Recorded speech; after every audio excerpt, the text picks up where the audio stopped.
Hey everybody, Scotty here to show you the assembly of the Mantis Tri-Rad folding 6-speed tricycle. There's also another model available in a single-speed version. If you've purchased the single-speed version of this model, feel free to skip the section illustrating how to adjust the shifting.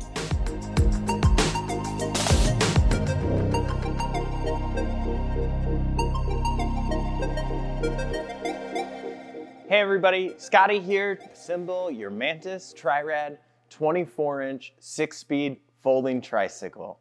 Let's get started and pull this thing out of the box.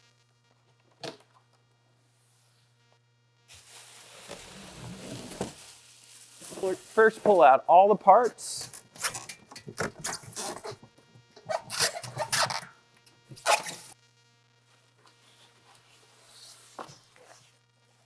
To assemble your Tri-Rad 24-inch 6-speed tricycle, we will be using the following tools: a 15mm box wrench, two 10mm box wrenches, one 8mm box wrench, an adjustable crescent wrench, a Phillips head screwdriver, a flathead screwdriver, and an Allen key that has a 5mm, 6mm, and 4mm options. I'm going to grab my Phillips head screwdriver. You'll notice while it's shipping, this chain has fallen off the chain ring. And if you go to pull this chain onto the chain ring or pedal it on, it gets stuck and jammed. So, if you notice where the jam is happening, it's right down in here where the chain guard mounts to the frame. So to unjam that, I'm just going to loosen this screw out. I'm going to fully remove that screw holding on to the chain guard so it doesn't drop down. Remember, you might drop your screw and your washer here. So I'm going to pull those completely out, set those off to the side. Let that rotate down, and now I can put my chain onto the chain ring, lining the chain up on the teeth. All right. Now in the back, I'll go ahead and set the chain on one of the gears in the back as well.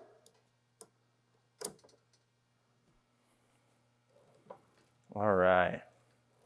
Now with the chain on, we can go ahead, reinstall our chain guard, and tighten both of the mounting screws.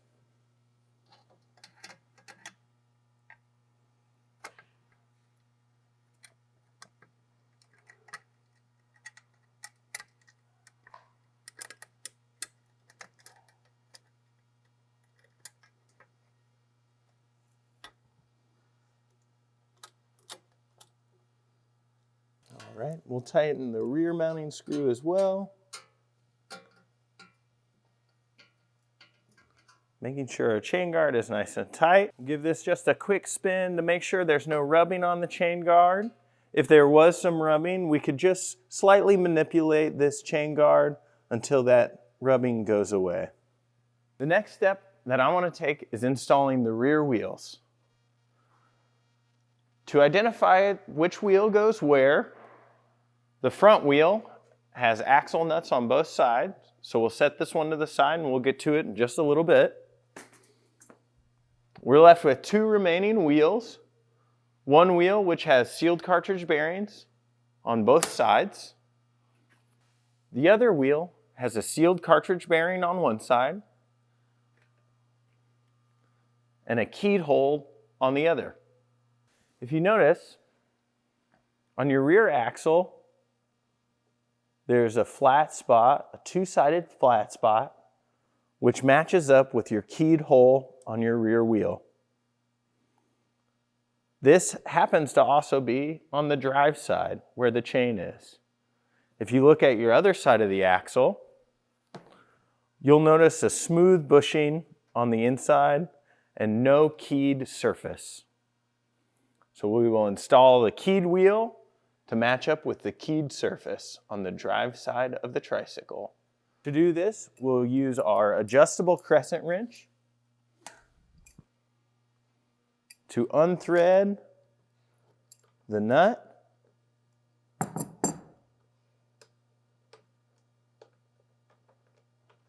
We'll remove the lock washer. and the washer.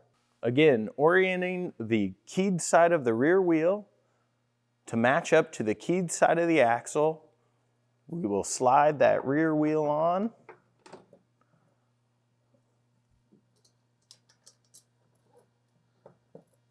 Until it fits into that keyed slot. At this point, you can test if you have the wheel in the correct spot by slightly wiggling the wheel back and forth and making sure that the axle rotates with the wheel. Once you've ensured that the keyed wheel is all the way on to the keyed surface of the axle, we will first install the washer, then the split lock washer, and then the axle nut. First threading the axle nut on by hand until contact is made with the lock washer. We will then get our adjustable crescent wrench and tighten until the lock washer split has flattened. You want to ensure that you do not over tighten this rear wheel because it can create binding and unnecessary pressure on this sealed cartridge bearing, making this wheel roll less well. Okay, our next step is to install the non-drive side rear wheel. We've identified the non-drive side rear wheel by seeing that it has sealed cartridge bearings on both sides. Again, with our adjustable crescent wrench, we will first unthread the axle nut, removing the split lock washer, and then removing the washer. Note that there is a loose bushing on the axle that needs to stay all the way on before the wheel is installed. After the axle nut, split lock washer, and washer are removed, we can now install our wheel by sliding onto the axle until it touches the bushing on the inboard side. Now with the wheel on, we'll install our washer, our split lock washer, and then hand thread our axle nut on. Once we have the axle nut hand tight, we'll use our crescent wrench to again tighten the axle nut until the split washer flattens out. Remember, over tightening this axle nut could cause binding and resistance in your wheel bearings. So just tighten until the split washer flattens. Our clamping mechanism, when it has found its correct spot, will make it click. And now we know we can tighten our locking position and ensure a safe, strong connection. To fully lock this frame into position, we will take the locking lever, slide it over the top, push down until fully closed in the locked position. All right, the next step we're gonna do is install the front wheel. To do so, I'm gonna turn this fork around so that our brakes are pointed towards the front of the bike. I'm going to remove the plastic fork protector packaging. Once we have the fork in the correct orientation, we'll remove the plastic fork protector and throw away. Next, we'll install the front wheel. Remember, the front wheel is the wheel that has 2 axle nuts, a washer, and a hook washer on the inboard side. Go ahead and slightly unthread the outside bolts, but keeping them still threaded onto the axle, spreading both the hook washer and the washer all the way outboard. You'll notice that there's a hole right near the bottom of the dropout, which our hook washer will fit into. Holding the washers to the side, we'll guide our front wheel into the dropouts, letting it drop in. At this point, we can orientate the hook washer to fit into the hole and keep our position safe. I will now hand thread the axle nuts on, and then using a 15mm wrench, tighten this wheel down.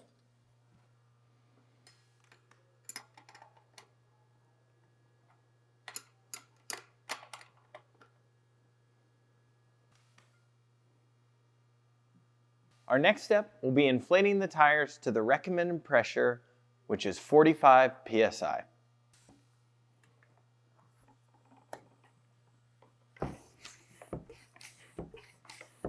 Now that we have our tires pumped up to the recommended pressure, it's time to flip this tricycle over, get it on its wheels, and finish our assembly. To do so, you want to hold on to the handlebars and the front fork at the same time. Using the wheels, roll the tricycle over onto all three wheels. It's time to install the handlebars. A couple of things you'll want to notice before installing the handlebars is first, the minimum insertion line indicated by tick marks going around the bottom of the stem. We'll need to install this stem to at least above those tick marks so they're no longer showing whenever the handlebar is installed into the frame. We want to apply a little bit of grease to both the inside of the frame itself and to the wedge section of the stem. This will ensure that we can get a nice, tight, safe, and secure mount when we install the handlebars. Now that grease is applied, it's time to line up your stem and handlebars to fit into the frame. Slowly guide the wedge part of your stem into the frame, followed by the remaining of the stem, remembering that we must drop this stem until we can no longer see any tick marks. Once in this position, we can take the tightening lever and spin this to the right until we feel resistance, and then continue tightening. While holding onto the front wheel, if you can move the handlebars, your stem is not tight enough. So go ahead, keep tightening up until the front wheel turns with the handlebars and you can no longer rotate the handlebars by themselves. Next, we'll be installing the front brake to the front brake lever. First, pull the rubber boot away from the brake noodle, exposing the bullet-shaped end. Next, unroll your brake cable, showing the barrel head of the brake. Pull the barrel head to remove any slack from the cable so that you're left with the barrel head and a little bit of room to work with. Before installing the brake cable into the lever, you'll want to line up your barrel adjuster so the split slot goes all the way across the brake lever and through both barrel adjuster and the lock nut for the barrel adjuster.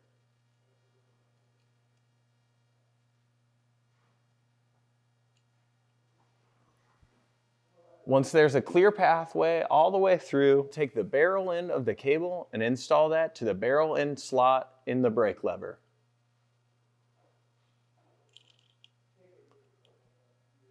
Once we've engaged that, pull the brake lever back towards the handlebar, guiding the brake cable through the slotted end of the brake while releasing the brake lever, keeping constant tension on the brake cable itself. Notice our alignment must be correct on the barrel adjuster to ensure that the cable can pass through all the way.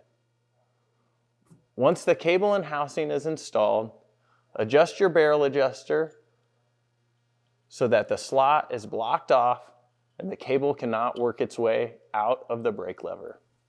Once our cable is mounted into our brake lever, we'll follow that brake cable down to the brake noodle.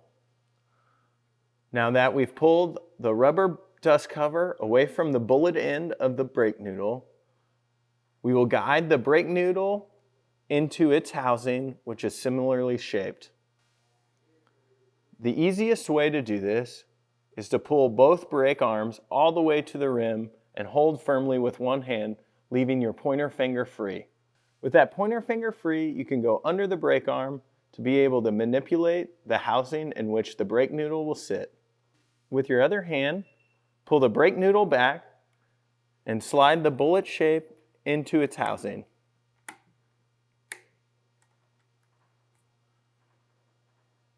Give the brake lever a pull, make sure everything is seated in position. I will now show you how to adjust the front brake if needed. The first thing we'll do is adjust the level of the brake pads. You can see one brake pad is set nice and even so that the brake pad is hitting the rim and not hanging above or below the rim. On the opposing side, you can notice that the brake pad is sitting too low and is not centered on the rim. To center this brake pad, I will pull and hold the brake lever while using a 5mm Allen key to loosen the brake pad. It's important to not remove the brake pad nut all the way. Once loosened, relieve a little bit of pressure off of the brake lever while holding both sides of the brake pad. You will now notice that this brake pad is free to be manipulated and placed wherever desired. Our goal is to make sure that this brake pad has even space on the top and bottom and is resting solely on the rim, not above and not below. With your left hand on the brake lever, you can add or decrease tension so that you can move your brake pad to the correct position.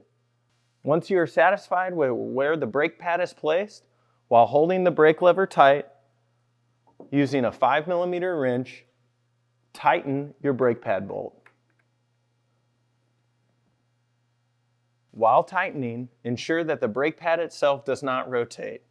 If the brake pad rotates and is no longer centered on both the front and the rear, hitting only the rim, redo the process until it is.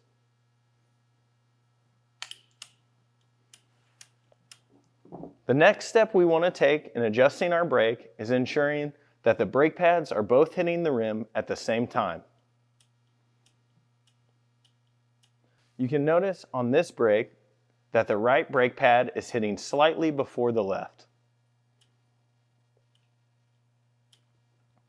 To move this brake pad further away from the rim, you will use the Phillips head adjustment screw located on the bottom of the brake arm.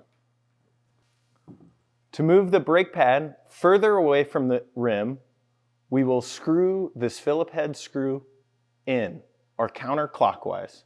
Remember, a little bit of an adjustment goes a long way. So we'll start by only using quarter turn rotations.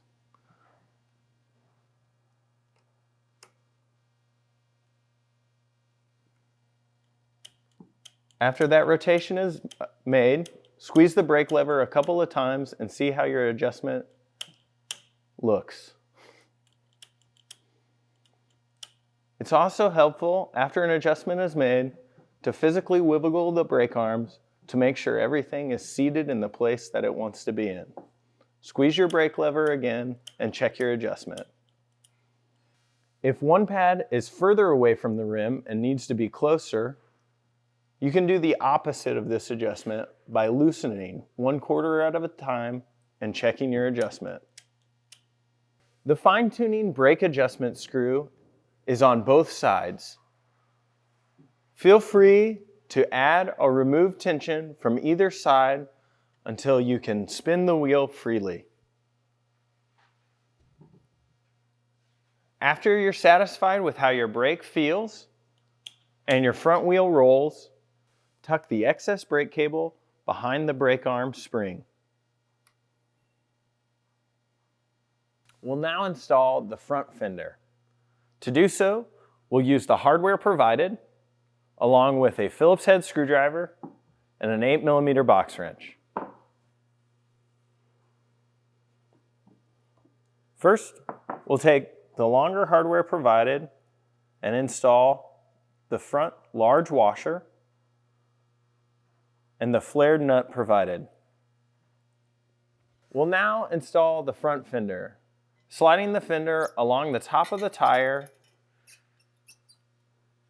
and guiding the fender mount underneath the brake bridge, then sliding up to match the hole that's drilled through the brake bridge. Now, with the long screw provided, we'll guide the bolt through the fender and through the brake bridge. We'll now take the flared nut provided and thread onto the back of the bolt. With the hardware provided, align one fender strut arm with the threaded fork leg. Install the bolt provided and tighten with a Phillips head screwdriver.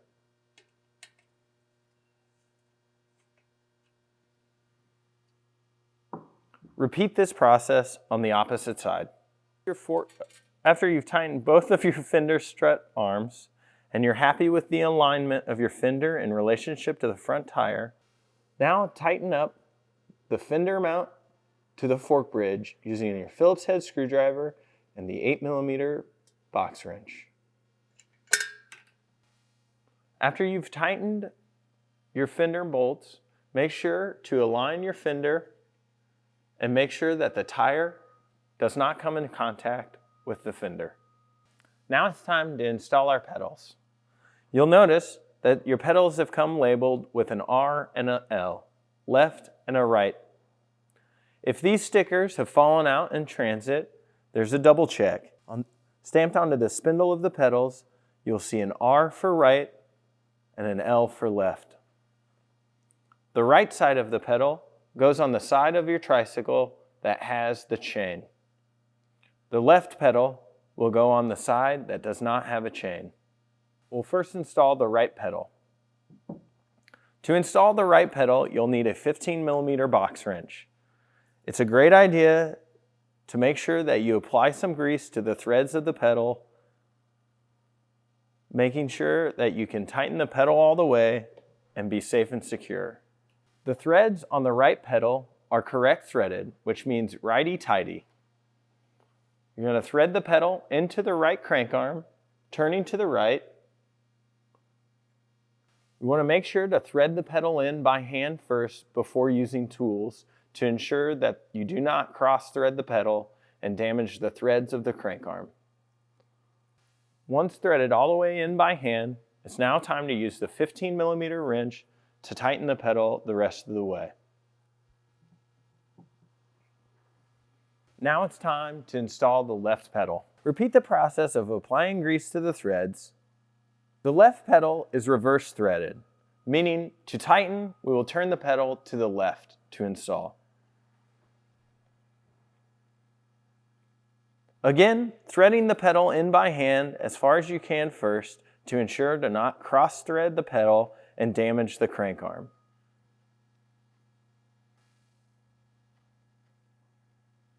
Once the pedal is fully threaded on by hand, it's time to use our 15mm box wrench to tighten the pedal the rest of the way. Time to adjust the rear derailleur and shifting.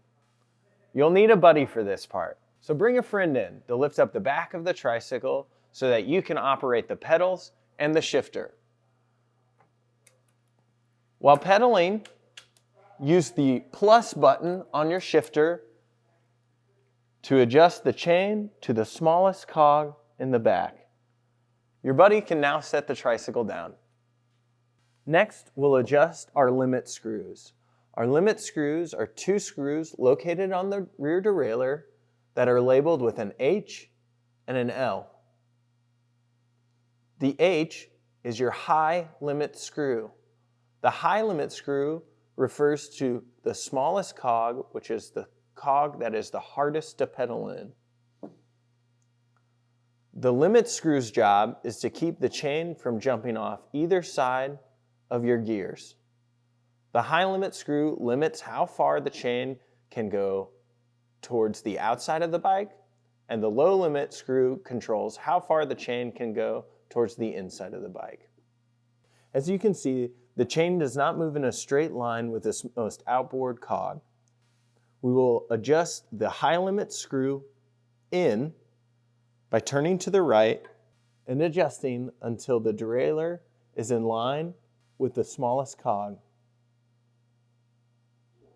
After your high limit screw has been adjusted, it's time to bring your friend back into the picture. Your friend will lift up the back of the trike once again, and using the lever located on the top of the shifter while pedaling, you'll slowly shift until the chain reaches the lowest cog, which is the biggest cog on the inboard side of the gear cluster. Once the chain has reached that spot, your friend can set the trike down and we can make our adjustments on the low limit screw. With the derailleur shifted into the low position, or the highest cog on the gear cluster, first physically push the derailleur to see if you can push the derailleur and the chain past the plane of the lowest gear. While keeping pressure on the derailleur pushing outboard, take your Phillips head screwdriver to the low limit screw and tighten the low limit screw to the right, watching the derailleur move inboard until the pulley wheel aligns with the lowest cog. Once the pulley is in line with the lowest cog and you can no longer push the derailleur past its limit, you've set the low limit screw. Now go ahead and pedal the chain backwards to make sure that there's no unnecessary noise, clicking, clunking, or clacking. Once your brake is set up and for the remainder of the assembly process, it's a good idea to go ahead and set the built-in parking brake so that your trike does not roll around. To do so, pull the brake lever towards the bar and push the silver brake lock down and hold while releasing the brake lever. Once doing so, you'll lock the front wheel into position and the tricycle will be stable and unable to roll. Time to install the basket onto our tricycle. First thing we want to do is identify the front and the rear of the basket. The rear will have a spot to mount our rear reflector. That goes towards the back of the trike. Place the basket on the trike frame in the rear and get your 2 mounting brackets that are included. Line your mounting brackets up to the corresponding slots in the frame. For the next process, you'll either need 2 10mm box wrenches or 1 10mm box wrench and a Phillips head screwdriver.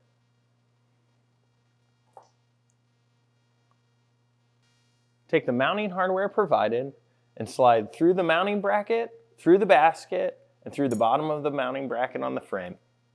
With pressure on the top of the bolt, first slide on your washer, then thread in your 10mm nut.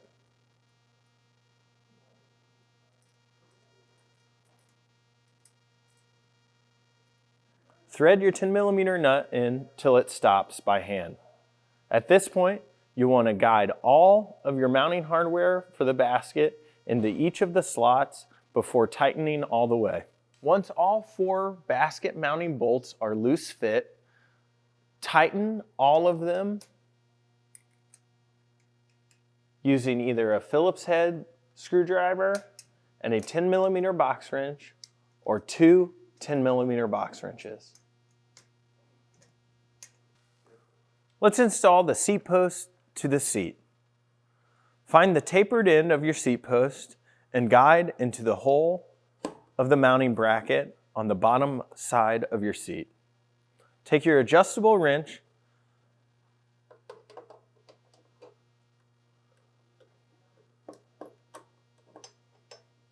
and tighten the mounting bracket until the seat post is secure. Once the seat is securely mounted to the seat post, apply a little bit of grease to the bottom of the seat post, and again notice the small tick marks on the seat post indicating the minimum insertion. Again, the seat post must be installed into the frame until those tick marks disappear.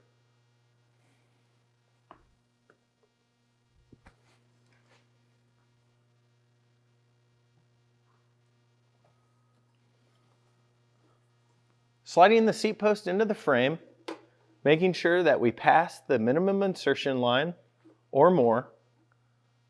Use the lever to tighten the seat post.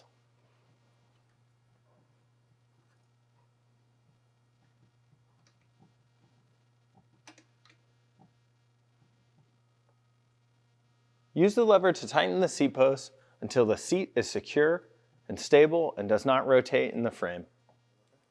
Before we take this tricycle out on the road, we want to ensure that we're safe and seen by all pedestrians and cars. We'll mount the rear reflector into the reflector mounting spot, threading the provided hardware, and using an 8mm box wrench to tighten until the reflector is secure. It's time to install the front reflector. Placing your thumb over where the nut rests in the clamp so that the nut does not drop out, loosen the screw and remove that's the closest to the loop. Keeping your thumb in place on the bottom so that your nut does not drop out, stretch the band over the handlebars and drop your screw back through the hole on the top. Using your Phillips head screwdriver, tighten the screw until the reflector is secure and positioned correctly. Ring-a-ding-ding, it's time for the bell to go on the handlebar. Loosening the Phillips head screw and removing, extend the mounting band over the handlebar, sliding the screw in from the bottom and threading in until tight. We've now completed the assembly of our Tri-Rad folding 24-inch 6-speed tricycle. Time to get out on the road and keep it rad, rad, rad.